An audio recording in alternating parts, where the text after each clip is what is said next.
Hey, hey. How's it going? You're just like me. You wear the same clothes every day. Why not? What's the difference? I appreciate you. So this is the part. Remember, I brought you over some specs, but now I brought the part. So this little radius rod's going to go on our hot rod. It's going to hold the rear axle. So see, there's a giant Heim joint here. Mm-hmm. And those are the measurements I gave you. See if that slug fits in here. That's aluminum. So, see, this is the thing that I was having trouble with, too. I made these measurements with my tape measure. And that was my question to you. How do we remedy this? It's like, oh, perfect. Look at that. Look at that. And that's what I was thinking. On the airplane, it probably had some huge piece of hardware, right? With a thread where there was a bolt. Big pin. So I was thinking these 3 half-inch bolts. You think that'll locate it? That'll hold it? Yep, that'll be plenty. It's a semi-truck rear axle. Yeah. I was thinking for the backside of the chassis, I might get a big square 1/4-inch plate as a washer reinforcer with those 3 holes. Boom, and a little, you know what I'm saying? Whatever it takes. That'll be perfect. Cool. And then you're going to put a cover on it? Yeah, so when it bolts, it'll have something, grab just like you would bolt a Heim joint, on a smaller scale. It would be captive. Yeah, perfect. Yeah, so it's actually grabbed here. Yeah, both sides. Wow, I can't believe that fits so good. Yeah, that's good. Oh, now it's not going to come out because it warmed up from the sun. Yeah, it doesn't have to come out. Yeah, no, we'll take it out at 5 a.m. tomorrow morning, right? That's cool. I'll bring a mallet and knock it out. No, you can just leave it. It's just going to sit in the truck. Yeah. I'm going to reposition this, though. I'll put this in the bucket. Yeah. Because we got 2 of these. Let me pull this end out. That's exactly the problem that we're facing on this side. Yeah, just slide it out right there. So, again, I'm Mr. Low Tech. I measured this at 2 5/8. And then I bought a piece of 2 5/8 tube. But you're the machinist, right? Same size. Right. I took a 2 5/8-inch hole saw because that's how precise I am, and I just ran it through there, and it didn't do nothing but scuff it. Right. So I think you got a way maybe to just take I tried sanding it by hand, because it was rusty. I could put it on the crankshaft polish. And just whoosh. Do you want to measure it? Yeah, and you could show Jamie a little bit more about how you do your thing, because I was there with a regular cordless drill and a hole saw. Pretty rudimentary, but this is what it needs, a little more finer adjustment. Right. Yeah, we can do that. Yeah. Yeah. Now, tonight when that thing cools off, it'll just fall right out. It'll be sitting on the ground next to it. People understand about like thermodynamics, I always tell Jamie about fluid dynamics. So with metal, it swells, it expands and contracts with the temperature.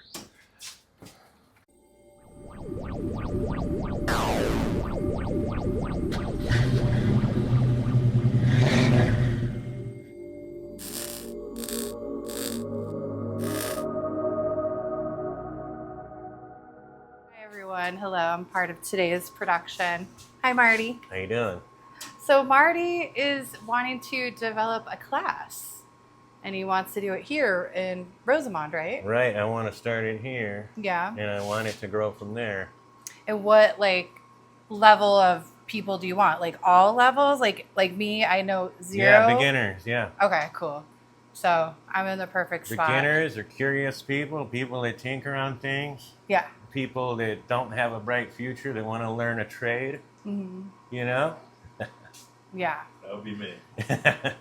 Yeah, so he's going to work on some parts that him and Ian are working on with Little Jewel. As you guys know, we're doing the whole Little Jewel thing. And yeah, he's going to show you guys what he would show you in class. Okay, so yeah. I brought Marty that pipe to reiterate. We're going to figure out how to make it the right size to fit that thing. And since it's so close, we can't really machine it down, because then it would end up too loose, wherever it's a little bit small. So we're going to polish it down. I have one question before we start. Yep. What is that awesome propeller? That is off a 1917 heavy bomber from World War I. Wow. And it's the only one I know in existence. Wow. And it's probably worth a few bucks. Because I can't find one. I found the I did research on the bolt hole pattern and some numbers that are stamped on there, and came back to a Wright Motor Model A, and it's 12.5 feet end to end, and I've ruled out that it did not come off an amphibious craft, so it had to come off of a heavy bomber. Is it wood? It's wood. It's ash wood. It's about 40 pounds. It's very light. It has brass caps on the end. You know. But yeah, it's, you know, I forget how many plies, 9 or 11. 1, 2, 3, 4. So it's 9 plies of what I believe is ash wood, and you can see them there. They laminate. That's how they do propellers. They laminate all the plies together. They clamp them down. They glue them, and they put them on a big machine that it pre-cuts it, and then another machine to finish it. A lot of them back then were finished by hand. Then they'll put an arbor in the middle, and they'll balance it by hand. They'll go on each side until the thing will sit there and just, you know, on its own center. That's pretty rad. Super rad. Anyway, back to my little project. So I covered the ways, because anytime you do a grinding or sanding operation on a lathe, you don't want that stuff to get on the ways, because the ways are essentially a bearing surface, you know, and it gets under there, and it just prematurely wears out the machine when you run over it with the carriage. So it's a good idea to cover the ways with something. Old jeans come in handy for that, because they're heavy enough that they won't get sucked up. You know what I mean? Mm-hmm. Yeah, the worst thing you want. Well, no. Right. Yeah. You should say that. Oh yeah. So you don't want to get tangled up in this machine at all costs. Yikes. You know. And there it is. I'll stand back and just look right now. This is an old LeBlanc lathe from about 1948. It came from an estate sale, as did most things I got. And here is a crankshaft polisher we're going to use with a new belt on it. It's 600 grit, which sounds pretty fine for what we're doing, but, you know. That's why I put a new one on.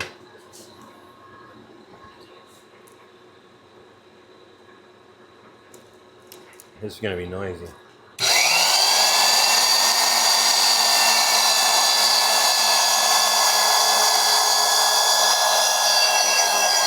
A little rusty.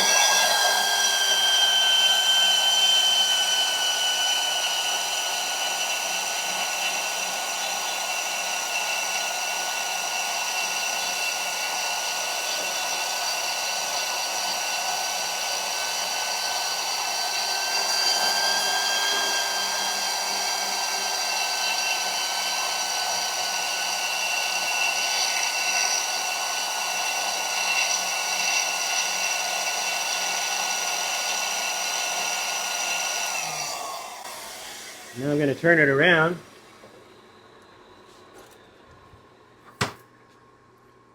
So basically it's taking off the high spots and the rust.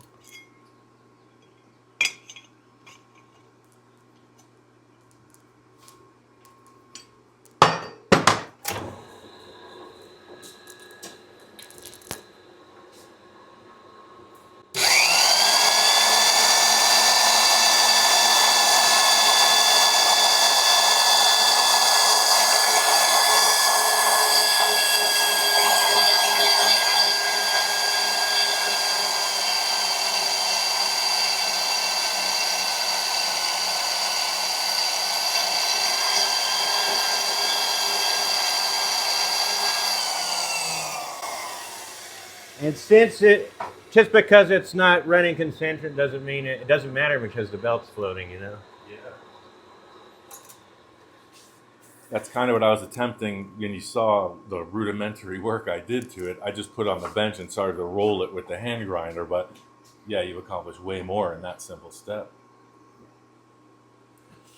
And I don't know if you want to put a gauge on that, but I would think, like you were talking about, like, you know, whatever thousandths under, you know, it's like Right. 2 5/8 is the mark. So maybe just under that.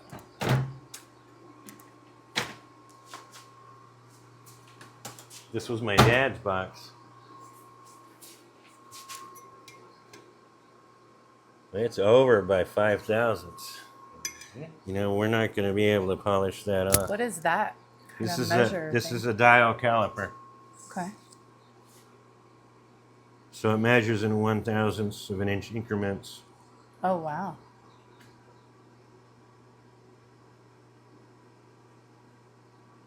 Because I'm assuming when you machine things, they have to be very exact. Right. So depending on the what it goes to, you know, it could be a looser tolerance or a tighter tolerance. You know, I did a job the other day where it was an input shaft for a transmission for a major car company. They're developing something, and some of the tolerances were 2/10.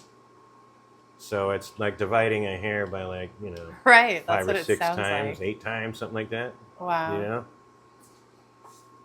So, and with tubing, you know, this is seamless, huh? It was in the artist's corner at Industrial Metal Supply. Oh yeah. So I don't know. It's high what it dollar seamless tubing. is. Yeah. Usually Yeah. there's a weld seam in the middle. It was. It was in the artist corner. For Really? real. Yeah. I haven't been over there in so and long. it says artist corner. Yeah. Really?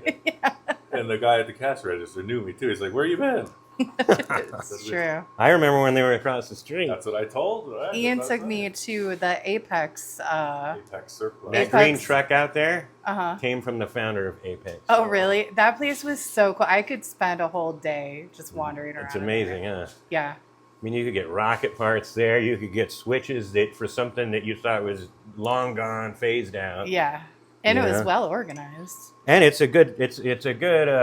It's good to look around. You know, there's a lot of cool stuff.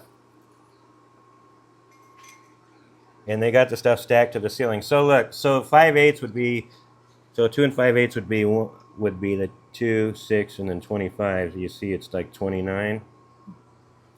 That's So why it won't fit. right. Ah. But let's okay. check it here. So I always measure in 2 different quadrants, you know. And if you see, it's closer there, so it's not round all the way. It's a couple thousandths out of round. Ah. So it's easier to take a part that's got a lot of meat on it and turn it down than take a part that's really close and try to make it work. I was going to ask Because you right now, of the centering it up, you know, you'll end up with sides that don't clean up. You know what I'm saying? Yeah. do you think it would be better to bore out that brass in the part in the truck? Maybe. I was thinking like an engine hone, cylinder hone, but a little more aggressive on a drill. Right. Well, I got things too, like this cylinder boring machine. I just don't want to carry that piece in here. I hear you. But this, you know, this boring bar goes down in with a cutter on the end. But, you know, I do a lot of cylinder sleeves. Like, somehow the sleeves jobs find me all the time. I've probably put 150 sleeves in the past 4 or 5 years. Oh, wow. Like these wheelies motors, they always need sleeves. And this one's got a crack in every cylinder. Yeah. I learned about that. Ian did teach me about the cylinders and the Yeah, cracks. So this is the engine from your Jeep, basically, and Jamie's was cracked right here. Oh yeah, see this? There's a crack there. Yeah. There's a crack right there, all the way down. Wow.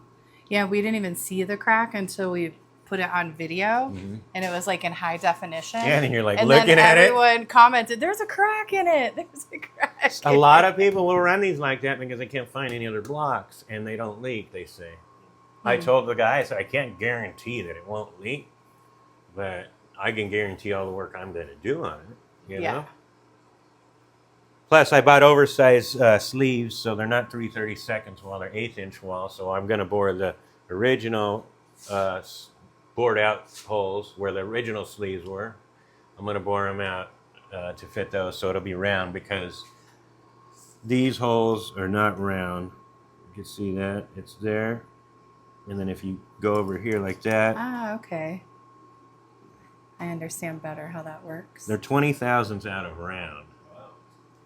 So if I put Is that from the cylinders banging around? that's from the cracks. Oh. So the cracks and it expanded and Like you were just telling me how metal expands. Right. What'd you call it? Thermal dynamics? right.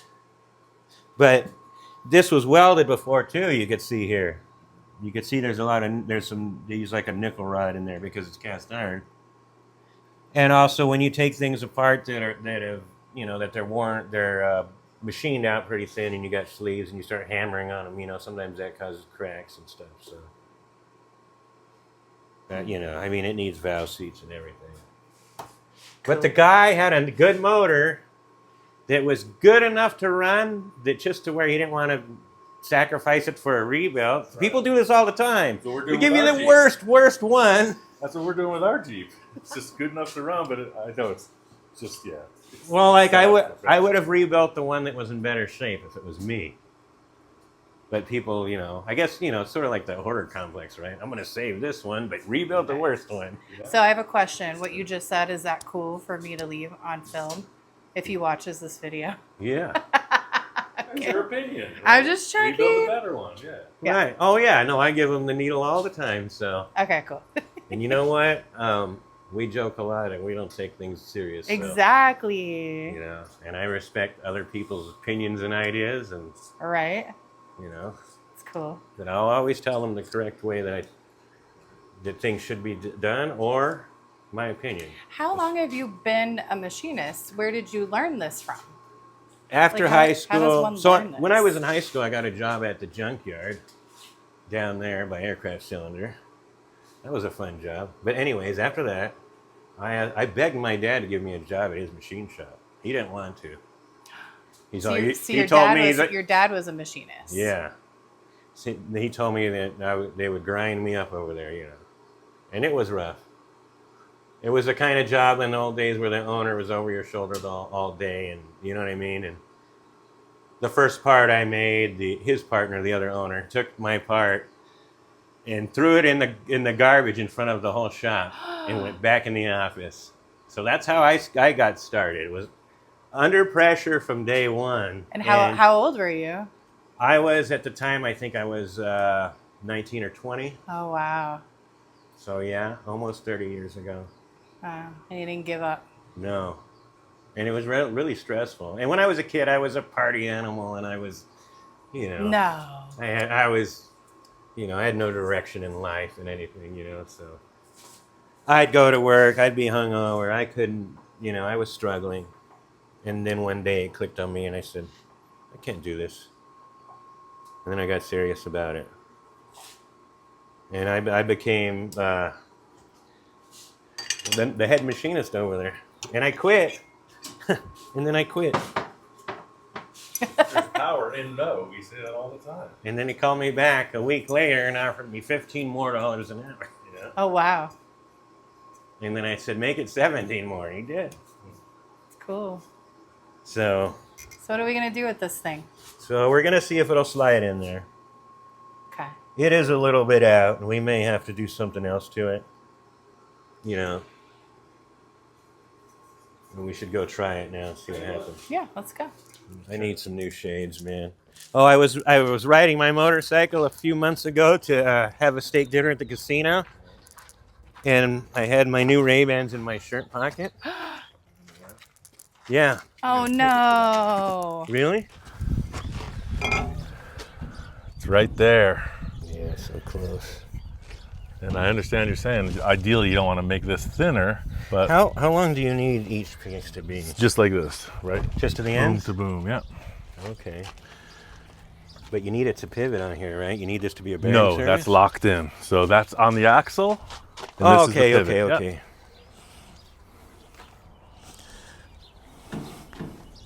Yeah, that thing's in there now. It wants to go in. I know, it's right there. And I took that whole saw and I kind of willy jigged it around, but that's a brass. Right. It's like right there. And I didn't want to hammer that tube because then it might just deform it, you know? Right. I'd rather have it like... Well, there's a couple options. You can put something on the end of it and hammer it in there. Cut its size first. I think we should do that because it's brass, it'll give way. Yeah. I got an engine cylinder hone, I'll just zing that till it's smooth. Yeah, otherwise I would machine another piece, maybe a solid. Well, with this, what I was going to do is I got 2 discs, so it's going to have a big 3/4 inch bolt. Mm-hmm. So I'm going to put one cap is welded with a hole drilled, and then boom, yeah, washers just like I was describing for that. Okay, I see. So yeah, the ends will be pretty stout. So. Right. Well, if you think that's cool, I mean, I appreciate your input. I'll just get the cylinder home? Because you see this is scratched pretty good. If I get those scratches out of there, it's going to oversize that. Yeah, you know what? And then we'll take it over there and radius these edges. Okay. And I'll give you an aluminum slug. I got aluminum, just bang it right in there. I got a 5-pound sledgehammer.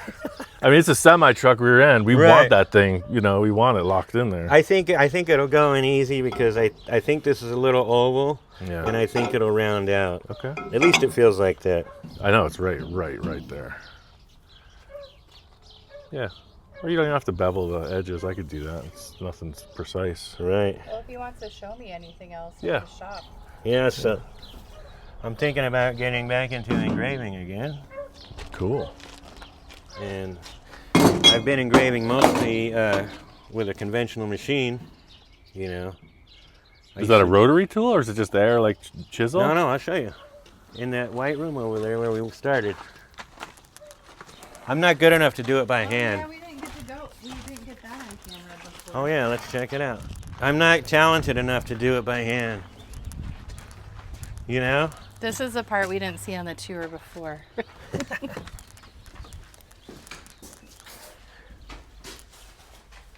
So, this is the pantograph, and this is where I do the conventional engraving. And the workpiece goes here.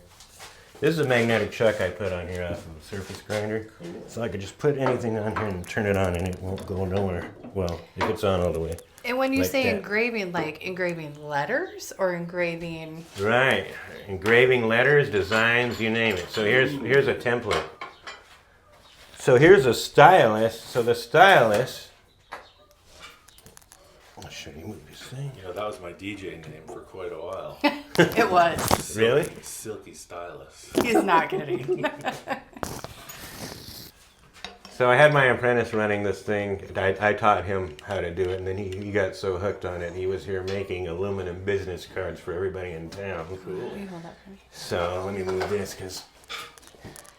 He was making cards for everyone. Yeah, out of our aluminum stock. But where does this machine come from? This machine, I got it off of my friend BJ down in Lancaster. He had a shop over there. He was using it to engrave on like turbo manifolds and stuff he was building for cars. He was an aluminum fabricator.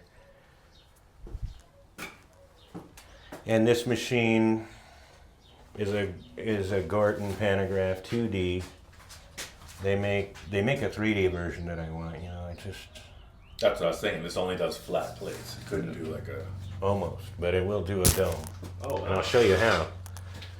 So there's your stylus. So you drop the stylus in the pattern there, lock it down, let's call it here, and then you follow it, and then it recreates it here on the work area. Oh, so it's really exact. But in right here, see these scales, these verniers? This is how you set the reduction, so it'll reduce it. And there is a reduction table in here that tells you what to set it on, what to set these on for how small you want to make it. You can make letters that will fit in a ring, so you can engrave like a bracelet or something even smaller than that. Oh wow! With a letter that big up here. Oh. So it's almost like a typesetter's cabinet that you would have all different patterns. Gotcha. Right. I have. Where do I have that stuff? So cool. Does that look familiar? Oh hey, one of the originals. Yeah. So Heidi did that one for us. It's cool. And then she did one for my dad. That was his nickname, Rocky. Hi Heidi. And then there's all these designs, you know. You can get these plaques with different designs, and all you have to do is line it up with what you're gonna do. Super cool. And you know you can do it. Happy birthday. So yeah, it's like typeset. Yeah, you have all your. Yeah. And then I was telling you about you can do it on like a concave or convex surface. If you put this on here, mount it through there, and then that little follower will ride on this dome, and then you unlock it here, and you could do around a ball. And I made this die just for that. Wow. And that's what I was doing all the shifter knobs with. Okay. Mm. Right, as long as that radius matches the piece you're working on, yeah. So I was doing like 1 7/8 shifter knots for a long time, and it worked well. And so that's the only 3D that the machine will really do. See, because then that'll float up and down. Oh wow, I see what you're saying. And then when you move, so that's how you cut. You drop your spindle down. You know, and if you got to move, when you move to your other letter, you pull the spindle out of the work so you don't mess it up, you know. I've messed it up plenty of times. I'm sure it's a whole skill set, yeah. Right, that's how you learn, right? And then in 3D mode, it would be up against So are you going to that. be teaching stuff like this too? Yes, everything. Anything, all kinds of. And the thing is about me, I'm going to teach the way that they did in the 20s and the teens. I'm to start off with the foundation of where it started and the techniques the old timers used. I do a lot of reading, and I read a lot of books from the 1800s to the 1930s on machining, and that kind of stuff amazes me. Yeah. You know, especially when you look at how they used to do production, you know, with these old machines. Yeah. So one question to wrap this up. Would Von Dutch throw your part on the floor? If Von Dutch stepped to your workshop and checked out that valve, would he cast it on the floor or would he approve? I think he'd like it. Mr. Howard. Okay, cool. Just checking. I didn't know Von Dutch was a machinist. A trade, a gunsmith. Yeah. Oh, wow. Yeah. He Cool. was very eccentric. He had a bus too, and he used to take it around everybody's yard and wear out his well coat. He had a shop in North Hollywood where he painted cars and did custom work. And then he would run into problems with like the gang members and stuff. And He seemed like he was a little bitty scrapper. yeah, he was. So do you remember Mike Partee? Yeah, he would come to my shop. Yeah. So Mike Partee was sort of like a grandfather to me. You know, like I went over there all the time. That's cool. Yeah, he took Almost me to every his day. shop. He showed me his whole setup. He's a neat guy. So he told me a lot of stories about Kenny Howard. That's, you know, like he would walk up to the cop motorcycles and while they were doing traffic, and he would get his brush out and paint on them and stuff like that. And if he told me that sometimes customers would tell him how to do his job, and then he would paint his car with watercolor. Stuff like that. So I really appreciate that kind of comedy. He's that guy. Yeah. But yeah, so I want to teach all this stuff. What else do you want to show me? I'm interested now. Well, here's our... I mean, I've been interested, but Also, we pour Babbitt bearings. So it's where you would take a bearing cap or a connecting rod and put a mold on it. And then you would pour the bearing in liquid form and then machine it. You know, and then this is a rod boring fixture. And it would go on there and then it would get bored out. So a lot of earlier cars had poured Babbitt bearings before they came out with inserts. And it seems like nobody wants to do that anymore. Like that movie, The World's Fastest Indian, right? That's Right. what he was doing in his workshop. Making his own cylinders and pistons and that whole thing. Yeah. Yeah. Yeah. so that's what all the little shavings are. Yeah, so this is a Babbitt material, so it's like a nickel tin alloy. And it'll melt down real easy. Oh, there is a piece, just solidified. Little frying pan. Yeah. Oh, wow. So these are those little Wagner pans, and this one's like the ashtray version. So you take it and you pour it in the mold, and then you take the mold apart and put the rod together on here, and you bore it as one. And that's how you bring it into size. And not a lot of people do that anymore. I had a whole bunch of Babbitt work in here that I just got out. Yeah, it's all it's all antique. It's Right. all leftover stuff. Nobody does it. Not And- big profit, right? Right. Love of it. And people think you have to update everything to modern, which you don't, you know? You really don't. Oh, there's the valve grinder. That's where we grind all the valves, you know? So I'm going to teach automotive machining and, you know, machining fab. So whoever wants to learn will be able to learn standard general machining and automotive machining. And also I'm going to teach CNC programming because I do know that. I can code and I can program with software. I thought you said you weren't a tech person. I'm not. But you know what? Being out in the world, I learned a lot of stuff. All right. I'm just But teasing. I think the foundation should start from the roots, you know? Agreed. And that's, you know, people become more humble that way. Absolutely. You know, and then when you get in yourself in a problem or a bind, you can work it out easily. Mm-hmm. You know, you have those tools. Yeah. This little gasoline stove is where we melt the Babbitt down. Ah. So it sits in a little pan. I don't even know where it is because... Oh, there it is. You're very organized here, though, for having so many things. So there... I'm impressed. There's the skillet I stole from the kitchen, and it works perfect for Babbitt. Ah. That just heats up. You get it around 750 degrees, and you heat the mold up to around 500. And you pour it, and you hope there's no leaks, and then you hope you don't get any porosity. I've had to redo What's porosity? Porosity. Porosity. Yeah. Oh, like bubbles Air, and stuff? Yeah. Gotcha. And so if you pour it at the wrong speed and it gets to where it's like turbulent in the mold, it'll trap air. Oh, You got to dang. pour it steady, and then it's got to be hot enough that it doesn't solidify before you're done pouring it too. It's Oh, like wow. pouring a beer out of a keg. Yeah. Gotta do it just right. So this runs on gasoline. You pump it up here. You open this valve here, and this little tray fills up with gasoline. And you light it, and this whole thing looks like a firebomb for a few minutes Oh, until wow. it heats up the burner enough to atomize the gasoline. And then you open the valve, and it shoots out in gas, like air gas. you Wow. know, and it's vaporized.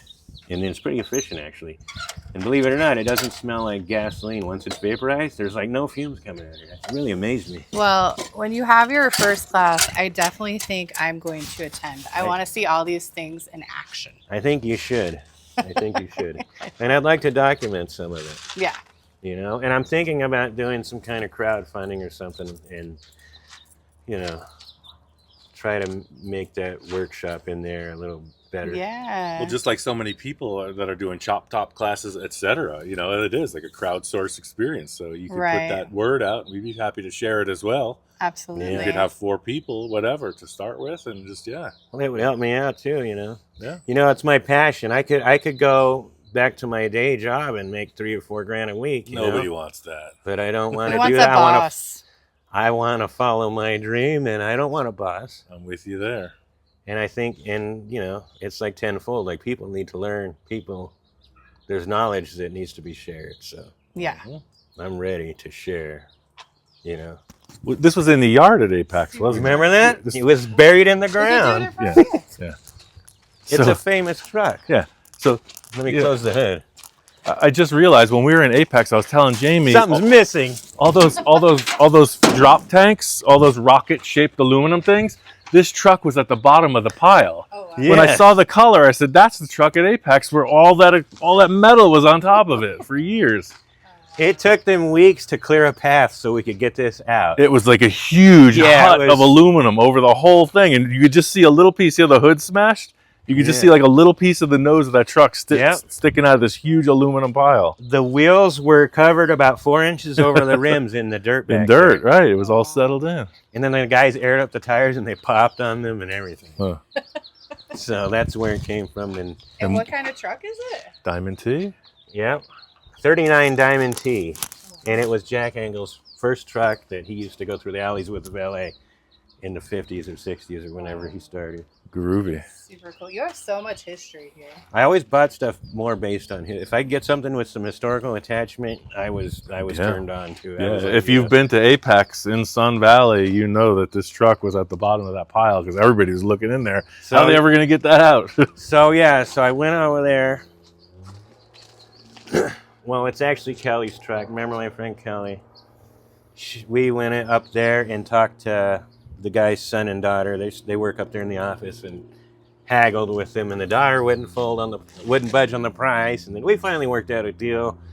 You know, we didn't get it for cheap, for peanuts, but It's a cool truck. it's cool. And it's like almost a cab over, but not. It's got a short nose. The engine sits kind of under the dash. Hmm. The motor turns over. I think it will run. Huh. Wow. But yeah, it's heavy. Well, I appreciate it, man. Good to see you, and we'll to bring see some you. new Yeah. stuff once we get another project that we need parts for. So Oh yeah, anytime, man. You know where to find me. I know.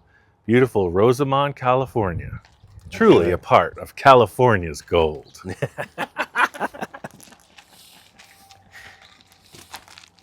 That's cool. Well, that was quite the field trip. Heck yeah. Might have been a little hard to understand while we were at Marty's house, but the pieces he made were for this link arm. You know, we got a pair of them, so I had set this up last time we were here before we left, but I didn't tell anybody about it. Pretty much, you know, we need a way to attach this to the chassis. So I was thinking if we had this massive bolt, sure, that would be okay, but where are you going to find a 2 5/8 inch diameter bolt? Piece of heavy metal, right? I was thinking for our application, you could see this is bigger than the rear axle. Like, this is heavy stuff. So it's obviously not a giant aircraft. The solution Marty came up with was this aluminum slug, 2 5/8 inch diameter, but it'll have 3 bolts through it. So instead of having to worry about that one giant one, you can see he's a machinist. His tolerances are tight. You might have to hammer that in. I learned that. Yeah, I'm gonna clear that out, but it'll go in. I just don't want to get it stuck. So, you know, this goes through 3 bolts will locate it. So we're gonna need to create a perch to hold this thing very securely. That way you'll see the rear axle will be able to articulate on that giant heim joint. So one problem in check. Second is this end.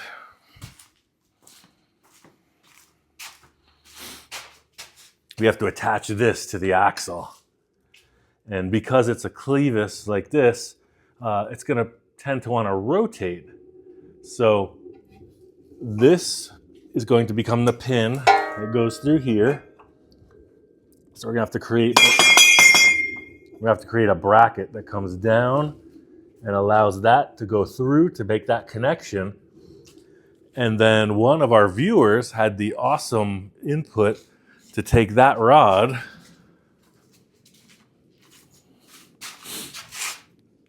we're going to take off this link with the heims, and we're going to set it up over here as a triangular and that will also allow us to adjust the pinion angle, because that will rotate, and then this longer or shorter this angle gets, it'll rotate that pinion angle, and also stop under acceleration or braking, it'll stop the axle from twisting, sort of like the 4-link we just did in the Zephyr.